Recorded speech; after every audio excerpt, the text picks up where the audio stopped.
Muslims, subhanAllah, in some parts of this country, they have so much money, that it's not lack of money that's the problem, it's too much money is the problem.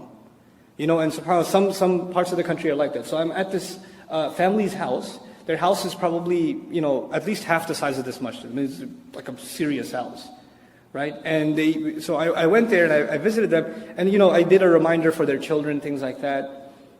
And very palatial place. And the wife comes up to me at the end and she says, Brother Nouman, I gave a talk about Surah Al-Asr and how our time is running out. She says, I just want to ask you something. I said, what is it? She says, I don't want to leave here. I love this house. I don't want to go to any other house. I don't want the akhirah. I just want this house. I told her, I'm sorry, you're going to have to move. So we're all going. What I'm trying to say is, this is not just somebody else's problem.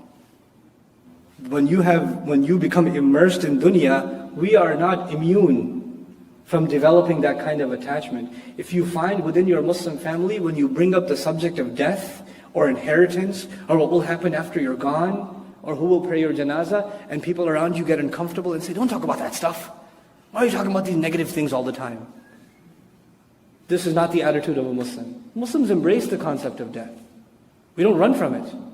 But when in our families, when the subject matter of death becomes taboo, you know what's happened? We've become أحرص الناس على حياة. We've become the most zealous over life, even compared to other people. We have to be accepting of the fact that this is one stop in a journey. And we have to be prepared for the next stop. Whenever you take a journey, you get ready for the next stop. So that's our attitude in the life of a Muslim. So I pray that we don't embody these characteristics. It's easy to look at Bani Israel and say, cursed nation. Look at how Allah talks about them. It's not about that. It's the legacy that Allah is talking about that we shouldn't embody. And I pray that Allah Azza wa Jal protects our hearts from becoming hard and from becoming people that are zealous over this life and forget their concerns for the next.